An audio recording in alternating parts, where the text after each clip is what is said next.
अस्सलाम वालेकुम नाज़रीन, प्रोग्राम इकॉनमी इन फोकस के साथ मैं हूं आपका मेज़बान Baqar Abbas Jafri. Prime minister of Pakistan का एक स्ट्रेटेजिक विजिट जिसके अंदर खित्ते में होने वाली इंपॉर्टेंट डेवलपमेंट्स को पहले ही हम स्ट्रक्चरली अलाइन कर रहे हैं। प्राइम मिनिस्टर ऑफ पाकिस्तान ने साफ साफ दो टोक अल्फाज में कह दिया कि अफगानिस्तान का जो हल है वो मुज़ाकरात में होगा। पिछले एक डेकेड से यही stance prime minister of Pakistan ने रखा, इमरान खान साहब ने, और यही वहाँ वाज़े मौक़िफ़ दे दिया।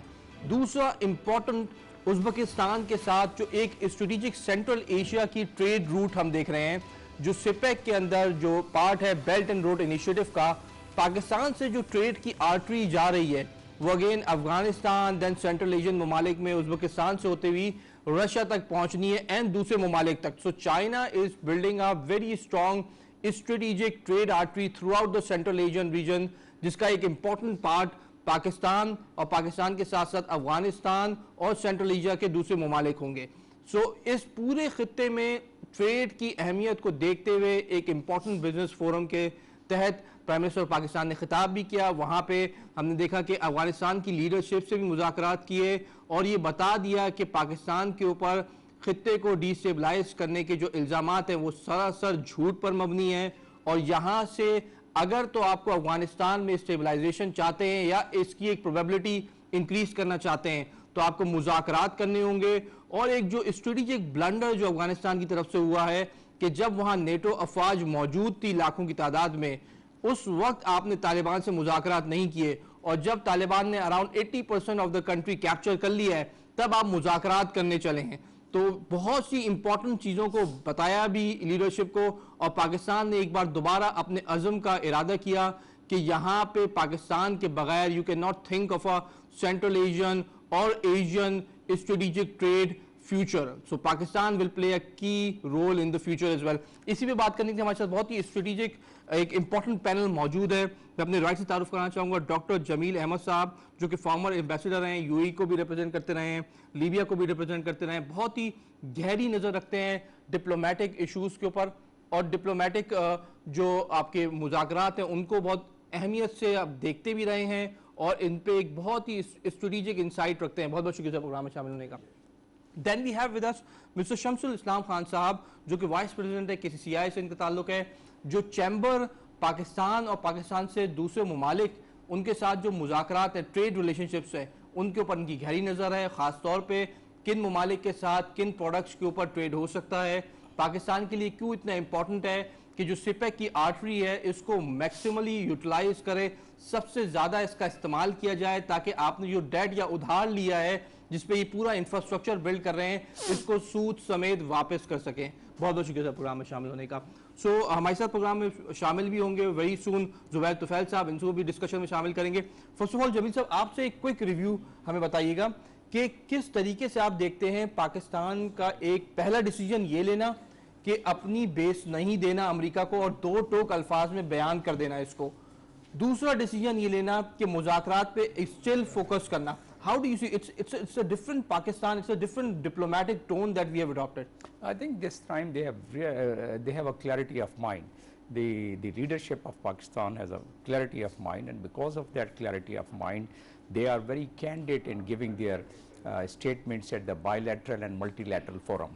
तो उसकी वजह से आवाम को भी बड़ी क्लैरिटी आती जा रही है कि गवर्नमेंट की जो पॉलिसी फॉरेन पॉलिसी है उसके मुताबिक गवर्नमेंट जो गुफ्तगू कर रही है वो मल्टीलैटरल फोरम पे और उसके साथ साथ अपने मुल्क में भी वाज़ेह होती जा रही है। अब रहा सवाल कि जिस दौर में हम दाखिल हो गए हैं, जैसा कि ये जो मीटिंग जिस पे प्राइम मिनिस्टर गए हुए हैं, इस मीटिंग का भी मकसद ये है कि रीजनल कनेक्टिविटी और चैलेंजेस एंड अपॉर्चुनिटी, इसको अगर आप थोड़ा सा एनहांस करें, आप अपने इंट्रो में आपने अभी गुफ्तगू की, उसमें सीपैक का वाला मामला भी आ जाता है, उसमें जो containment of China bye US and it's allies वो भी आ जाता है। इसका मतलब क्या हुआ कि कुछ कॉन्फ्लिक्ट्स में या तो ज़्यादा शिद्दत आएगी या किसी नेगोशिएटेड वे में सेटल हो जाएगा। इस पर थोड़ी देर बाद भी गुफ्तगू कर लेते हैं, लेकिन इस वक्त अहमियत क्या जा रही है। देखिए SCO में, शंघाई कोऑपरेशन ऑर्गेनाइजेशन में कनेक्टिविटी एक बहुत कलीदी उसका फैक्टर है कि जिसमें आप trade, commerce, connectivity, security, terrorism, extremism, सारी चीज़ों का उसमें जिक्र है। उसमें आर्टिकल 10 है जिसमें सिक्योरिटी को रिलेट करता है, आर्टिकल 3 आर्टिकल दूसरे SCO के हैं जो कि 13 और 14 को मीटिंग हुई है जिसमें कि फॉरेन मिनिस्टर भी गए हुए हैं। तो उस लिहाज से अगर देखा जाए तो इन चीज़ों को मल्टीलैटरल फोरम पे देखते हुए हमने देखना यह है कि पाकिस्तान इस वक्त किस जगह खड़ा है और पाकिस्तान एडवांटेज इस अपॉर्चुनिटी से क्या ले सकता है, जो मैंने बताया कि regional connectivity and it's challenges and opportunity. Challenges, सबसे बड़ा तो चैलेंज इस वक्त हमारे लिए बना हुआ है जिस पे अशरफ गनी ने भी हम पर ब्लेम किया और प्राइम मिनिस्टर ने बड़ा बेहतरीन जवाब दिया है, डिप्लोमेटिक जवाब दिया है, और उसका मैं तस्करा करता हूं प्राइम मिनिस्टर ने क्या जवाब दिया है। अशरफ गनी कहता है कि पाकिस्तान तो नेगेटिव रोल प्ले कर रहे हैं एकदम। अच्छा, वो अशरफ गनी, हमें पता है कि अशरफ गनी ऐसा क्यों कह रहा है, और कहा उसने, जब ये मीटिंग चल रही है इस वक्त उज़्बेकिस्तान में, और वहाँ उन्होंने ये बात की, और चंद लम्हे बाद अशरफ गनी की और इमरान खान की हमारी मीटिंग शेड्यूल अभी मेरा ख्याल हो रही होगी या होने वाली होगी।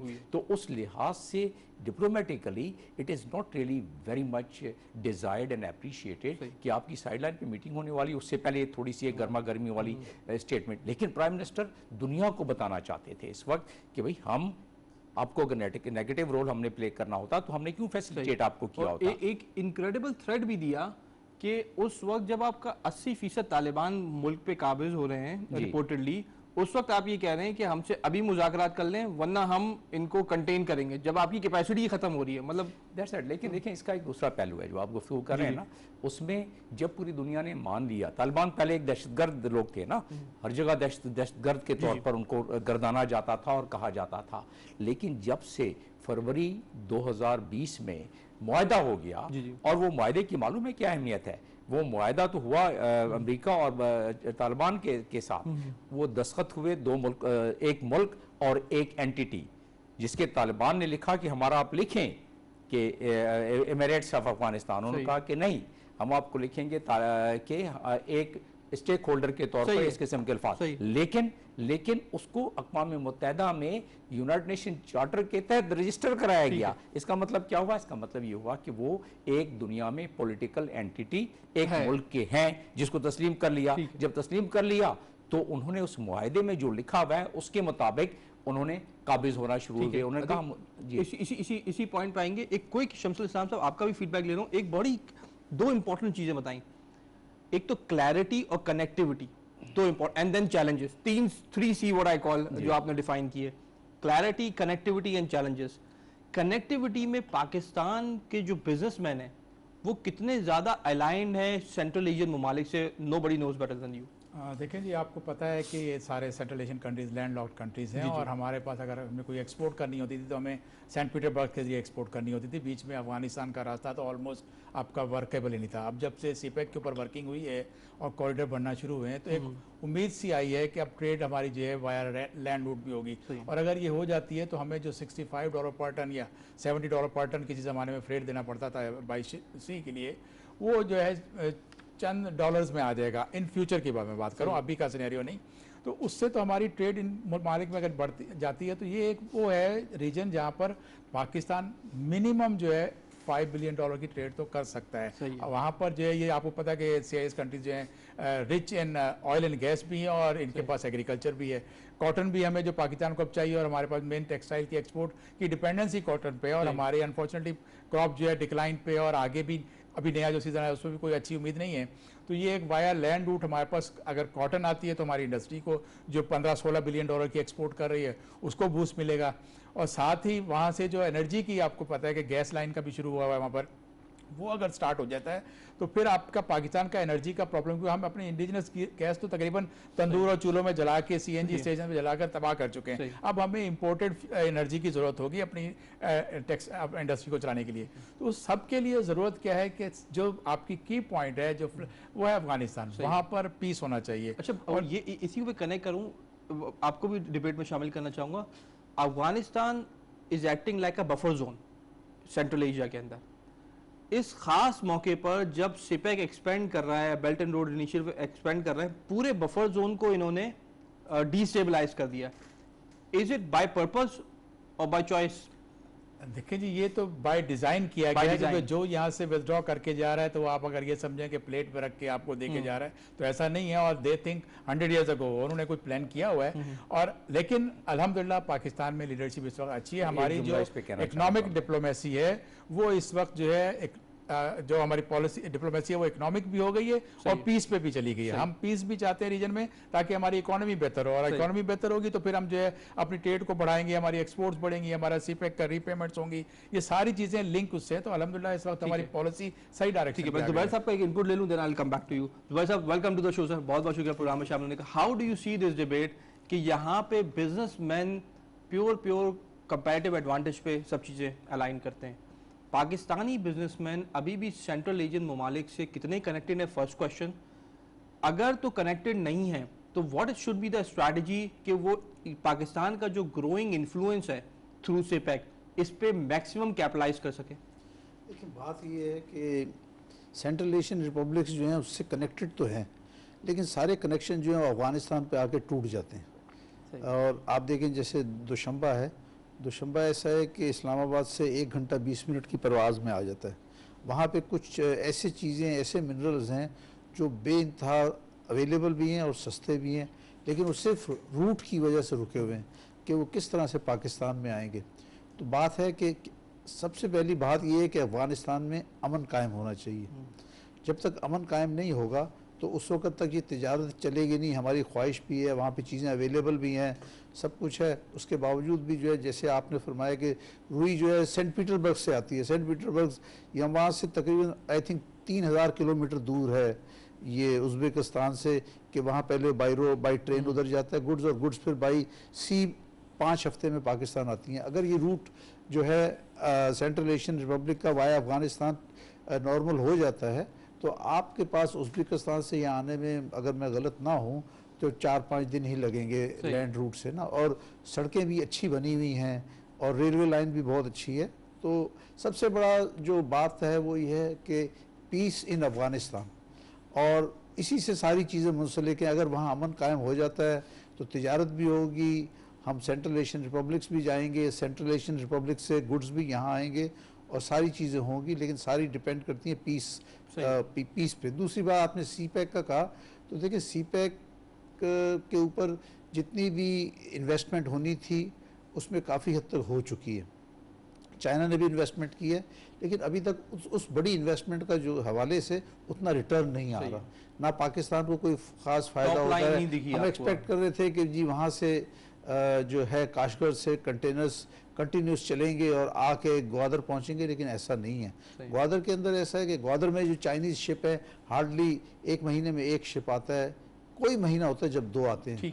तो हम जबकि शुरू में हम सोच रहे थे कि हज़ारों कंटेनर वहाँ से आएंगे और उसकी हमें ट्रांजिट फ़ी मिलेगी, ये होगा वो होगा, लेकिन टर्नओवर नहीं, आप कहना चाह रहे हैं वहाँ कोई टर्नओवर नहीं हो रहा। लेकिन जब भी हालात बदलेंगे टर्नओवर, देखें काम स्टार्ट होने में इंफ्रास्ट्रक्चर बिल्ड हो गया, टर्नओवर नहीं डेवलप। देखिए चाइना का तो हो जाएगा, मैं नहीं समझता हूँ उसमें कोई रुकावट है वो अफ़गानिस्तान में है। और हम खाली ये दुआ करते हैं और तवक्को करते हैं कि अब जो वहाँ पे देखिए डोमिनेंट पार्टी जो है वो तालिबान ही है।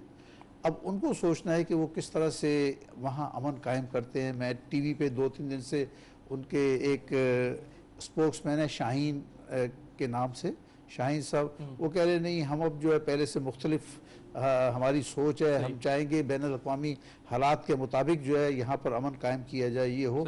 लेकिन जब आप एक्चुअली देखेंगे आखिरी 3 दिन में हो क्या रहा है, वो जिस जगह भी जाते हैं ताकत के ज़रिए कब्जा कर लेते हैं। तो अब ठीक है पावर स्ट्रगल भी है और वो चाहते हैं कि काबुल के अलावा सब चीज़ें जो है उनके कंट्रोल में आ जाएं। वहाँ पे जब तक अमन नहीं होगा जब तक अफगान लोगों के लिए भी भलाई नहीं है। और देखें अफगानिस्तान के अवाम जो हैं तकरीबन आप समझ लीजिए 40 साल से ये भुगत रहे हैं। जब वहाँ रशिया पहले आया और बबरक कार्मल के टाइम से लेकर आज तक कंटिन्यूस जो है स्ट्रगल चल रही है। और अमेरिका जो है तो वियतनाम से बहुत क्या कहना चाहिए बुरी तरह निकला था, मैं कहूँगा वहाँ से शिकस्त खा के निकला था। और अब जो है अफगानिस्तान से निकल के वो यहाँ से जा रहा है, ये निकल चुका है। 95% फोर्सेस चली गई हैं, तो वो अफगानिस्तान से भी गया, लेकिन उसको वसाइल उनको मकासद हासिल नहीं हुए जिसके लिए उसने यहाँ अपनी फोर्सेस बट भेजी। ये जो निकला है ये पूरे BRI को डिस्टेबलाइज कर सकती है ये चीज़। ये मतलब अगर यहाँ, बिकॉज आपका एक ओपिनियन इसमें बड़ा इंपॉर्टेंट होगा, आप अपना पॉइंट कंप्लीट कीजिएगा, फिर देन ये ज़रूर बताइएगा, बिकॉज ये जो एनआरकी फैलाने की कोशिश की जा रही है इस रीजन के अंदर, इसका सबसे ज़्यादा नुकसान पाकिस्तान को और दूसरे ममालिक को होगा, बिकॉज पूरा BRI एंड सिपेक का जो रीजन है वो पूरा ट्रांजैक्शनल वॉल्यूम रुक जाएंगे। समझने की ज़रूरत ये है कि BRI का सबसे अहम जुज़ जो है वो CPEC है। और CPEC क्यों सबसे अहम जुज़ है? चाइना के लिहाज से देखा जाए स्ट्रेटेजिक पॉइंट ऑफ व्यू से, या सेंट्रल एशियन कंट्रीज़ के लिहाज से देखा जाए, पर्टिकुलरली चाइना। CPEC की वजह से जो समुद्री 16,000 किलोमीटर नॉटिकल किलोमीटर का फासला है वो 5,000 रोड किलोमीटर में आ जाता है। वो 6 और 7 दिन में सब मुसाफिर तय हो जाती है, जो वहाँ 1.5 महीने में होती है। उस पे फ्रेट चार्जेस भी कम आ जाते हैं। ज़्यादा इंपॉर्टेंट बात यह है कि स्ट्रेटेजिकली जो अमेरिका के बहरी बेड़े हैं, या उनका जो स्ट्रिंग ऑफ अलायंस है बनाया हुआ है, या क्वाड्स है अमेरिका ने बनाया हुआ है टू कंटेन चाइना, उसको इस रूट के जरिए चाइना को उसमें प्रोटेक्शन मिलती है। इसका मतलब क्या हुआ?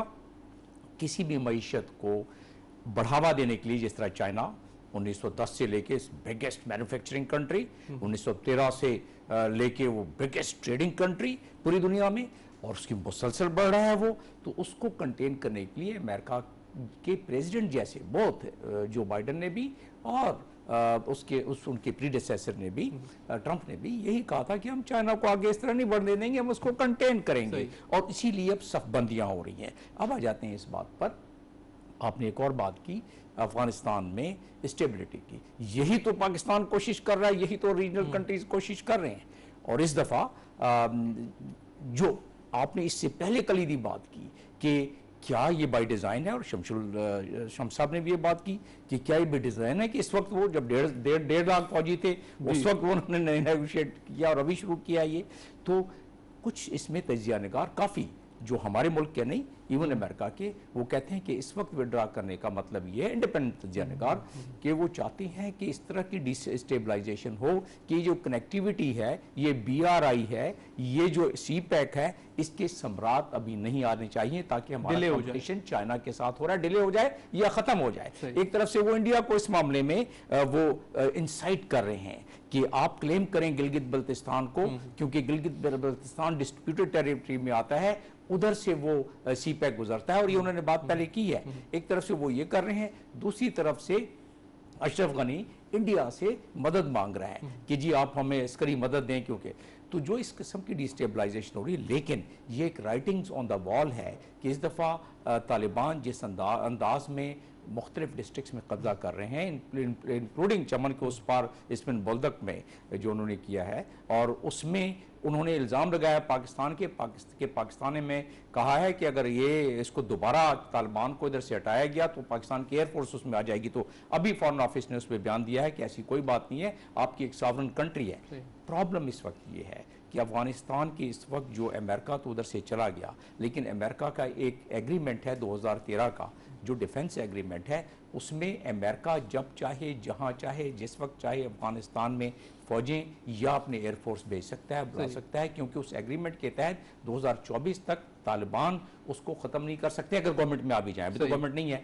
ये गवर्नमेंट जो है वो मुमलकत अफगानिस्तान के साथ अमेरिका का मुआहदा है। उसका आर्टिकल 26 बहुत वाज़ेह कहता है कि अगर आप कैंसिल करेंगे इसको या टर्मिनेट करेंगे तो 2 साल का नोटिस देंगे। इसका मतलब ये हुआ कि तालिबान अगर चाहेंगे भी कि जी अमेरिका की इस किस्म की इनडायरेक्ट मुदाखलत या जो उनकी सर्वेलेंस है वो ख़त्म हो जाए तो मुश्किल होगा। लेकिन तालिबान इस दफ़ा दुनिया को चाहते हैं कि जब वो टेक ओवर करें तो दुनिया उनको तस्लीम करे, ताकि उनका, अगर वो नहीं भी करेंगे तो पाकिस्तान के लिए तो मुश्किल हालात होंगे। ब्लेम गेम जिस तरह आज आपने देखा अशरफ गनी ने किया, ये ब्लेम गेम बढ़ता जाएगा, और जब बढ़ता जाएगा तो दोनों हमारे बड़े अच्छे ताजिर हजरात यहाँ बैठे हुए हैं। तो जो इस किस्म की चीज़ें मैंने अक़वाम मुत्तहिदा में अपने एक्सपीरियंस से देखी हैं, मैंने वहाँ भी 9 साल काम किया है सरबराह के तौर पर, तो फिर वो सैंक्शन के लिए मटेरियल तैयार कर रहे होते हैं कि किसी मुल्क पे सैंक्शन लगाया जाए, और खुदा न खासा सैंक्शन वाली बात आ जाए तो ट्रेडर्स को पता है कि उसका क्या।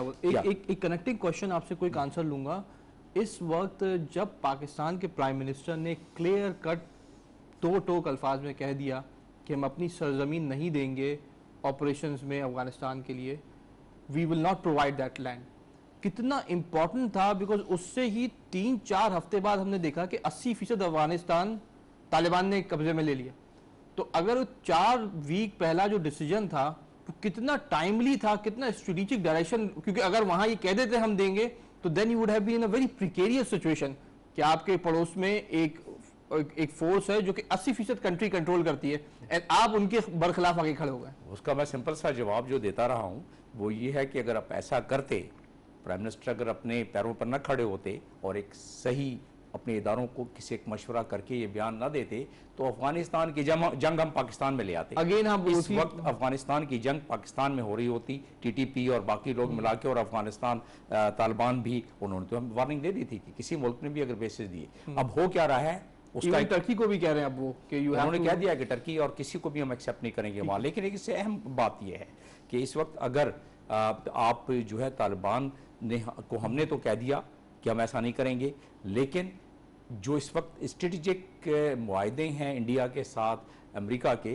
वो ऑलरेडी 2016 और 2018 के मुताबिक जब चाहें अपने जहाज लेके उतारें वहां इंडिया में और वहां से वो बॉम्बार्डमेंट कर सकते हैं। लेकिन कल जनरल मिलर का बयान आया है कि वो दफरा में जो यूएई में बेस है वहां से वो ऑपरेट कर सकते हैं, या जो शिप है। तो अगर अमेरिका चाहेगा तो इसके बावजूद कि हमने उनको नहीं दिया है ये, लेकिन फिर भी वो उन पर हमले कर सकता है। लेकिन वो एक ऑप्टिमल लोकेशन थी जो हमारा उससे वास्ता न रहे। तालिबान हमारे वो उनका एक पॉलिटिकल एंटिटी है, हम तालिबान के मामले में अपने बेस देके क्यों उनको नुकसान पहुंचा। जी शम्सा, आपका क्या ओपिनियन है इस क्योंकि बहुत एक बड़ा फैक्शन था, खासतौर पर बिजनेसमैन भी कह रहे थे जब ये जिस तरह बताया गया कि ये बहुत हार्श रिप्लाई था, what they were of the opinion big businessman, and आपने देखा 4 हफ्ते में पता लग गया कि वो कितना इंपॉर्टेंट था। जी देखें, प्राइम मिनिस्टर साहब ने जो स्टेटमेंट दिया है वो हालात को देखते हुए दिया। अब वो गलतियां रिपीट करने का टाइम नहीं रहा, दुनिया चेंज हो चुकी है और यहाँ जो है अमन की ज़रूरत बहुत ज़्यादा इस खत्ते में आ गई है, ख़ासतौर पर अफगानिस्तान में, क्योंकि उसका हमने पहले भी देखा था कि रिएक्शन जो माजी में कुछ हुआ तो हमारे पाकिस्तान तक आया और सबसे ज़्यादा पाकिस्तान ने नुकसान उठाया। कितने जाने गई, कितने बिलियंस ऑफ डॉलर का हमने लॉस किया, उसके बावजूद भी हमें आज तक ब्लेम किया जाता है कि हम वहाँ पर डर्टी गेम प्ले करते हैं। हालांकि ऐसा नहीं है, ये पूरा रीजन एक ऐसा है जहाँ पर इंडिया भी अपनी मदाखलत कर रहा है और दूसरे ममालिक भी अपना वो कर रहे होते हैं। तो पाकिस्तान तो एक अच्छा न्यूट्रल रोल प्ले कर रहा है कि इनको ताकि वहाँ पे एक पीस आए। सबसे ज़्यादा इमीडिएट नेक्स्ट डोर नेबर तो पाकिस्तान है, पाकिस्तान की ट्रेड भी सफ़र करती है। पाकिस्तान का जो है अगर आप देखें कि जो इन्फ्लेशन आता है तो वो भी पाकिस्तान की चीज़ें यहाँ से वहाँ जाती हैं, चाहे वो आटा हो या खाने पीने की चीज़ें हो। अफगानिस्तान के साथ तो कोई हमारी डॉक्यूमेंटेड ट्रेड नहीं हो रही कि वहाँ पर तो हम सिर्फ उनको रुपए में सारा कुछ भेज रहे हैं, तो उसका इन्फ्लेशन का असर भी पाकिस्तान लेता है। पाकिस्तान से एक लंबे अरसे से मेहमान नवाजी कर रहा है, ये बहुत अच्छा डिसीजन था और इस पर अब जाके आगे हालात चेंज होंगे। देखिए अभी जो आप बात करें ना अमेरिका की, वो तो अपनी एक प्लानिंग करके चला गया, लेकिन इस खित्ते में पूरे CIS कंट्रीज में, अफगानिस्तान में अब चाइना का जो है रसूख बढ़ता जा रहा है। वहाँ उसकी जो मैशियत के ऊपर जो कंट्रोल है वहाँ पे बढ़ रहा है, उसकी इन्वेस्टमेंट वहाँ बढ़ रही है। और वहाँ पर आपने देखा कुछ स्टेटमेंट ऐसे भी आए कि अफगानिस्तान के लोगों ने उसको वेलकम किया कि एक ऐसे अच्छा दोस्त के वेलकम कर रहे हैं। तो ये एक पॉजिटिव साइन है। हालात बेहतर होंगे, इमीडिएटली नहीं, लेकिन कुछ अरसे के बाद आपको नजर आएगा कि हालात बहुत बेहतर हो गए और ट्रेड आपकी शुरू होगी। क्योंकि कनेक्टिविटी का मैं आपको बताऊंगा, जैसे आपने कहा रोड एक और चीज़ होती है इस सिनेरियो में, जब आपके पास कोई इंटरनेशनल गेम हो रहा हो रीजन में और आप पर लैंड रूट पे आपकी जो है शिपमेंट्स करना मुश्किल हो जाए, तो कंट्रीज इमीडिएटली प्लान करती हैं कि बाय एयर, क्योंकि आपका रास्ता बहुत शॉर्ट है, सब्सिडाइज करके उसको फ्रेट को बाय एयर आप कार्गो पहुंचाए, क्योंकि चीज़ें आपकी वहाँ पर अवेलेबल होंगी, उनकी चीज़ें यहाँ आएंगी, तो आपकी दोस्ती बढ़ती है। सबसे पहले जो ट्रेड क्या करती है, लोगों को जोड़ती है, वो आपस में कनेक्ट करती है, मोहब्बत होती है। और ख़ास तौर पे आपको पता है कि CIS कंट्रीज में गरीब लोग भी हैं, लेबर चीप लेबर भी अवेलेबल है, कुछ ममालिक ने उनको ऑफर कर दिए जॉब्स की। तो इस तरह से अगर आप उनके साथ एक रवाबित बेहतर करते हो तो पीस लाना कोई मुश्किल काम नहीं है, बहुत जल्द हो जाए। सही जुबैर साहब, स्टेज 1 अगर इसको समझा जाए डिस्टेबलाइजेशन की, तो इस स्टेज के ऊपर एक बड़ा स्ट्रेटेजिक लॉस हुआ इंडिया को, एक ह्यूज बिलियंस ऑफ डॉलर्स की इन्वेस्टमेंट की ताकि आपका बैकयार्ड खराब करें, और वो सारी इन्वेस्टमेंट अब जाया होती दिख रही है और बहुत ही बड़ा स्ट्रेटेजिक लॉस है। यहाँ पाकिस्तान ने 1 अप गेन किया स्ट्रेटेजिकली देखा जाए इन टर्म्स ऑफ बड़े जो टेररिस्ट ऑपरेशन होते थे अफगानिस्तान के थ्रू पाकिस्तान के अंदर, उसमें कमी आएगी। ऑल्दो हम रिसेंटली देख रहे हैं कुछ इजाफा हुआ है, लेकिन एक ट्रेंड में कमी आएगी।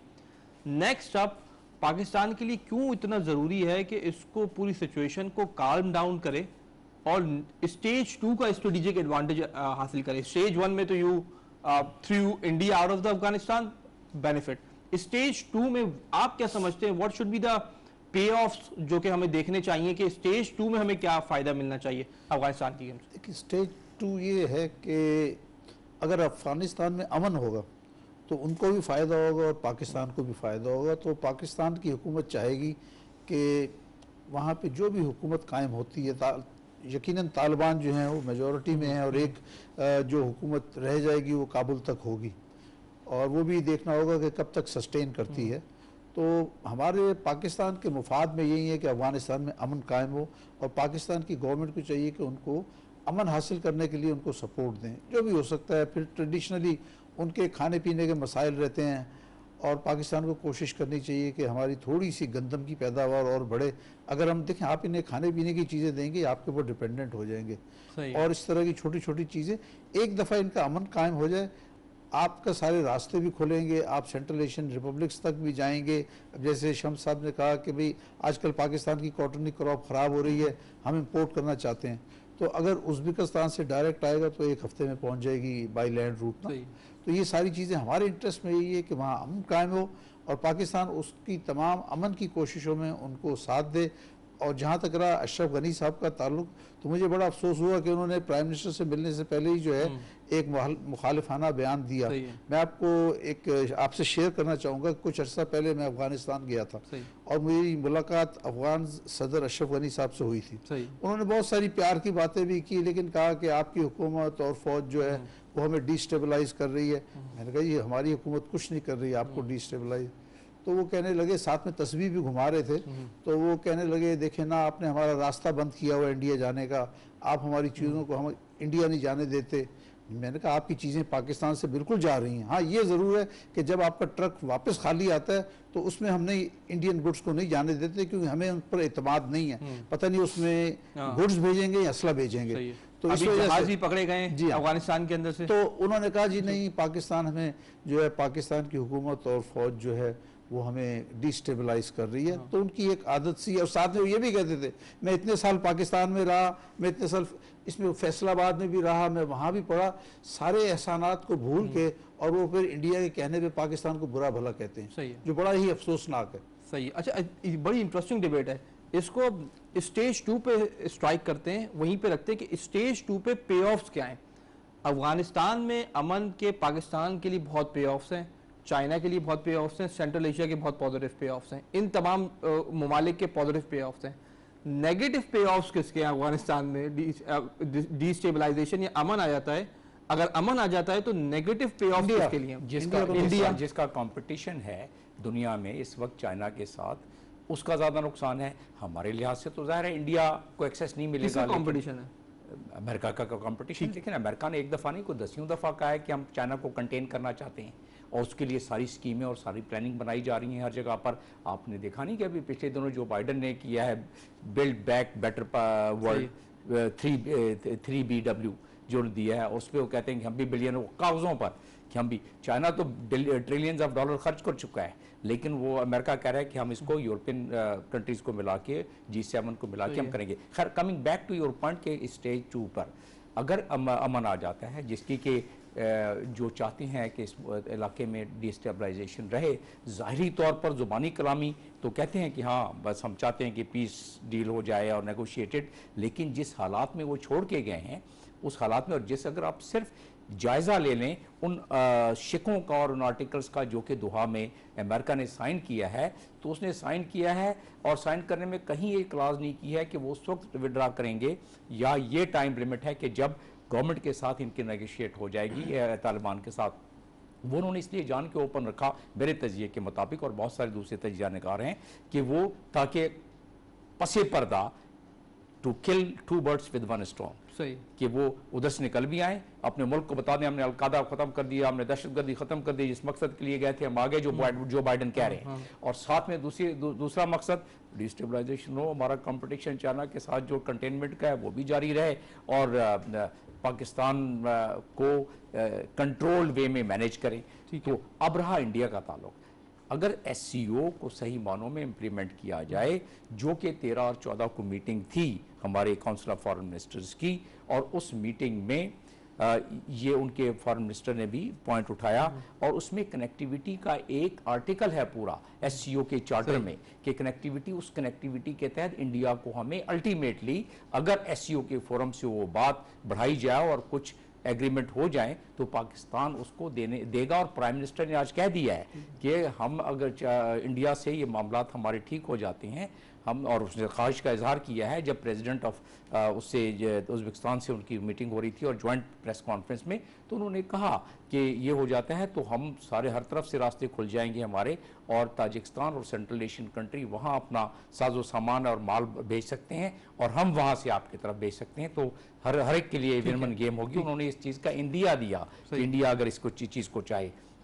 लेकिन असल बात यह है कि इस वक्त जो तालिबान जिस अंदाज में आगे बढ़ रहे हैं, कोई दुनिया का एनालिस्ट या कोई दुनिया की ऐसी इस वक्त कोई फोरम नहीं है जो कि 100% बता सके कि सिविल वार किस हद तक पहुंचेगी या किस हद तक नहीं पहुंचेगी। ये सिविल वार अगर बढ़ गई तो जिस तरह के हमारे प्राइम मिनिस्टर कहते हैं, हमारे फॉरेन मिनिस्टर कहते हैं और बाकी तमाम नेशनल सिक्योरिटी एडवाइज़र कहते हैं, तो हमारे लिए दुश्वारी ये पैदा होगी। एक तो ये कि ब्लेम गेम, जिसका कि आपने शाफसाना आज देख लिया, जो अशरफ गनी ने आज किया है उसने, और उससे पहले करता रहे, और उसके बाद दूसरा सिलसिला ये होगा कि हम पर रिफ्यूजीज का एक बर्डन पड़ेगा, जो कि हुकूमत कहती है 7.5 लाख, लेकिन कोई तखमीना नहीं लगाया जा सकता, क्योंकि इस वक्त जो अक़वाम मुत्तहिदा का मिशन है जिसको कहते हैं यूनामा अफगानिस्तान में, वो कहता है कि जिस वक्त इंटरनल डिस्प्लेसमेंट अफगानिस्तान में इतनी हो रही है कि अब वो तो कहते हैं 2,70,000, लेकिन उससे कहीं ज़्यादा जो कि लोग डिस्पर्समेंट उनकी हो सकती है। और अगर ऐसा होता है तो हमारे लिए प्रॉब्लम सिर्फ रिफ्यूजीज़ की तो पहले भी हमने बहुत प्रॉब्लम्स उठाई हैं,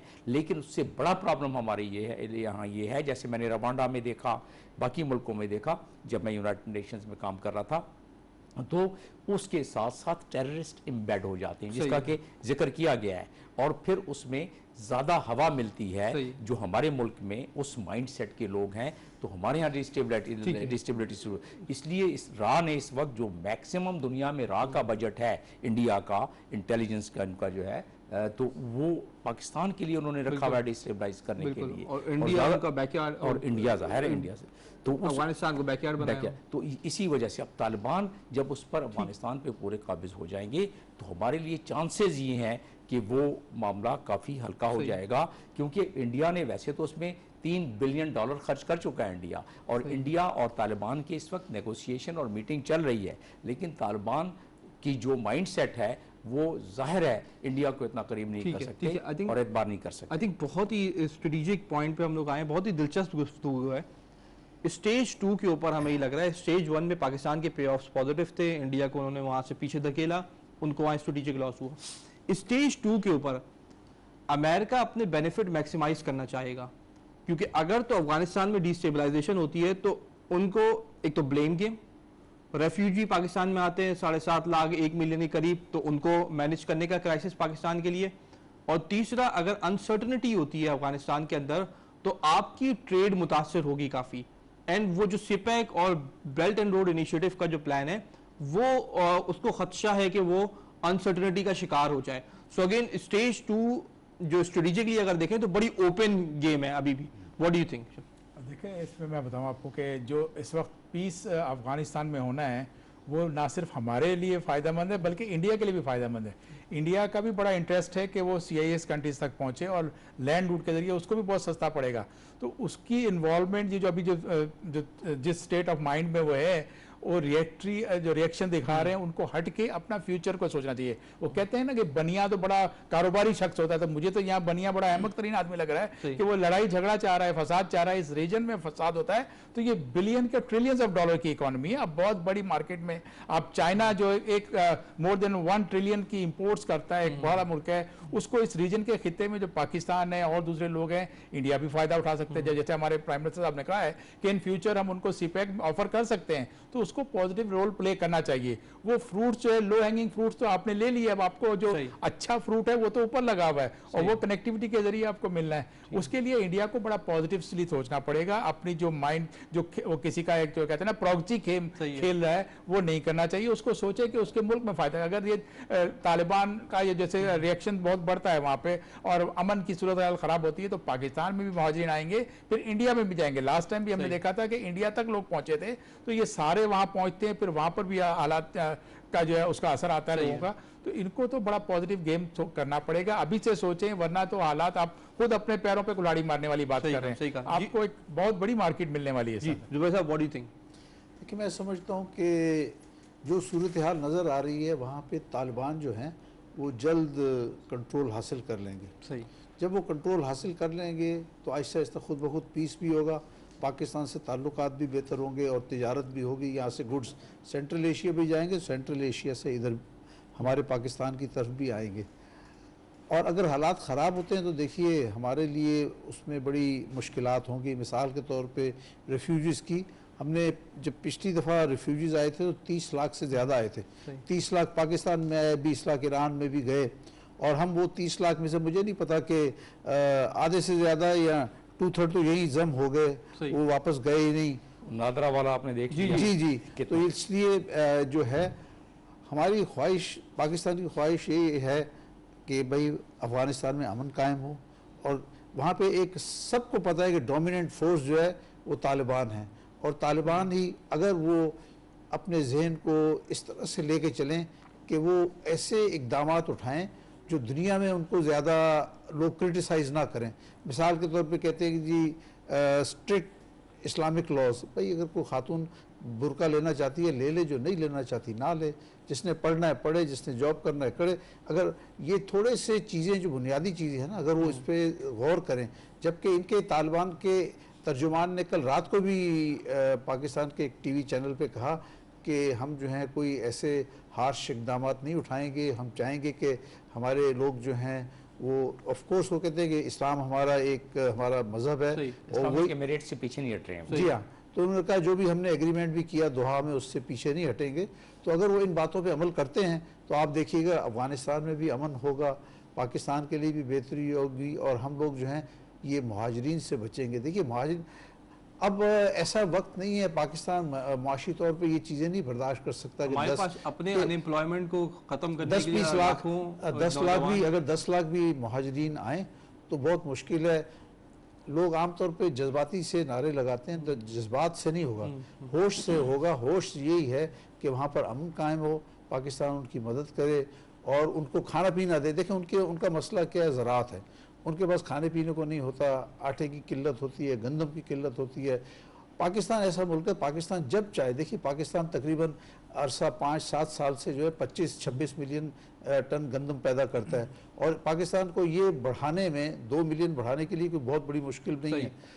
थोड़े से मौसमी हालात अच्छे हो ना तो गंदम जो है 26 से 28-29 मिलियन हो सकती है, जिसको एक्सपोर्ट किया जा सकता है। और आज गंदम की कीमत बैनुल-अक़वामी मार्केट में $200 से ज़्यादा की पर टन है। मुझे यहाँ पे लेकिन एक बड़ा मसला, यहाँ पे सप्लाई चेन सही से कंट्रोल नहीं होती, लोकल प्राइस इंस्टेबिलिटी बड़ी आ जाती है। नहीं हो जाएगा। देखिए ये आपको मैं करूँ एज अ बिजनेसमैन, मैं आपको बताऊँगा कि ठीक है वक्ती तौर पे हमारी ज़राअत मुतासर हुई, ख़ास तौर पे कॉटन की, लेकिन गंदम और चावल ऐसा है कि इस फसल को आप किसी भी वक्त बहुत बेहतर कर सकते हैं, ना किल्लत होगी ना कुछ होगा।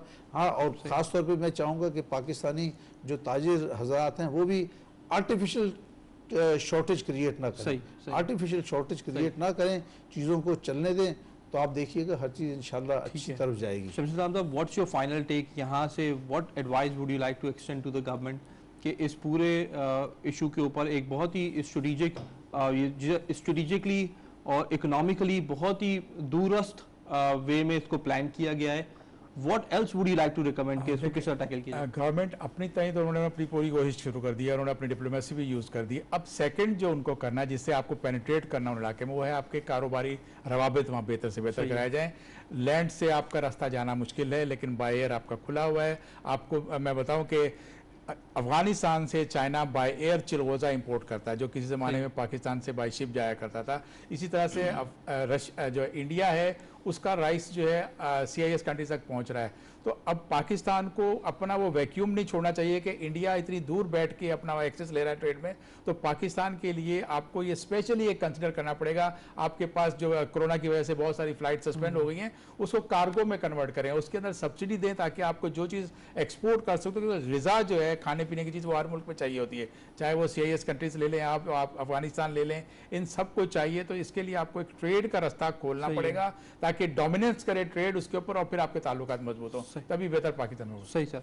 डॉक्टर साहब, अगर आप एम्बेसडर होते अफगानिस्तान में पाकिस्तान की तरफ से, आपकी क्या स्ट्रैटेजी होती है? It's a very tricky question from you. Basically देखिए, हमें तो अपने पाकिस्तान का इंटरेस्ट देखना होता है। क्या सबसे बड़ी बात important यह है कि नंबर 1 आपने मुझे किया है, मैं आपको बुलेट पॉइंट्स में बता देता हूं कि तालिबान को एंटेगोनाइज नहीं करना। सही है। क्योंकि तालिबान को अगर हम जिस तरह बातें जब हमने इस दफ़ा इस बेस के हिसाब से बात की, ज़ाहिर है उनको एंटेगोनाइज। दूसरी बात यह है कि हम अफगानिस्तान की सॉवरेनिटी को रिस्पेक्ट करना। तीसरी बात यह है कि हमने वहाँ अगर कोई नेगेटिव प्रोपेगेंडा हो रहा है तो उसको काउंटर मेजर लेने के लिए न सिर्फ अफगानिस्तान में, दुनिया के तमाम मिशंस में हमने आगाही देनी अपने मिशंस के ज़रिए। चौथी बात यह है कि वहाँ जितने भी स्टेक होल्डर्स हैं उनको मिला के पीस पूरी दुनिया में नज़र आना चाहिए कि पाकिस्तान क्या एफर्ट कर रहा है। पाकिस्तान जो एफर्ट कर रहा है प्राइम मिनिस्टर लेवल पे, फॉरेन मिनिस्टर लेवल पे अपनी जगह पर है, लेकिन एम्बेसडर लेवल पर, मिशन लेवल पर पूरी दुनिया को आगाही देने के लिए बहुत ज़रूरी है। अशरफ गनी ने आज बयान दिया है, बड़ा नेगेटिव बयान दिया है पाकिस्तान के खिलाफ, और ऐसे प्लेटफॉर्म से दिया है कि एक मीटिंग चल रही है कनेक्टिविटी की, रीजनल कनेक्टिविटी की, पूरी दुनिया उसको मॉनिटर करेगी। इसका मैं अगर सफ़ीर होता तो काउंटर मेजर के लिए फॉरेन ऑफिस को लिखता कि तमाम मिशन को बताया जाए कि वो अपने अपने मुल्कों में ट्रेडिशनल डिप्लोमेसी के तहत, पब्लिक डिप्लोमेसी के तहत उनको आगाही दें कि ऐसी बात नहीं है और उसके यही वजूहात हैं। पाकिस्तान फैसिलिटेटर है, जिसको पाकिस्तान ने शुरू से कहा है कि अफगान ओन और अफगान लेड प्रोसेस वहाँ होना चाहिए, जो दुनिया में कोई नहीं पहले मानता था। बाद में अल्टीमेटली यूनाइटेड स्टेट्स ने भी उसको माना और उस पर उसके तहत मुआहदा किया। बाकी रहा सवाल कि जब स्टेज 2 की आपने बात की थी, तो जो भी वहाँ सफ़ीर होगा पाकिस्तान का अफगानिस्तान में स्टेज 2 के हवाले से उसने उसको कैपिटलाइज करना है। हमारे पास बड़े ही कलीदी किस्म के बिजनेस के यहाँ रहनुमा बैठे हुए हैं। बताऊँ आपको कि पाकिस्तान पहले जो तकरीबन बिलियंस की वहाँ तिजारत करता था, उसमें से आधी से ज़्यादा इंडिया ले गया है। चप्पलें पाकिस्तान भेजता था, बाकी कपड़े पाकिस्तान भेजता था, इंडियन उसको कर रहे हैं। इसी तरह मेडिकल टूरिज्म में सारा इंडिया सेक्टर्स में इंप्रूवमेंट होनी चाहिए। सेक्टर्स में होता जा रहा है। हमने जमील अहमद साहब बहुत बहुत शुक्रिया प्रोग्राम में शामिल होने का।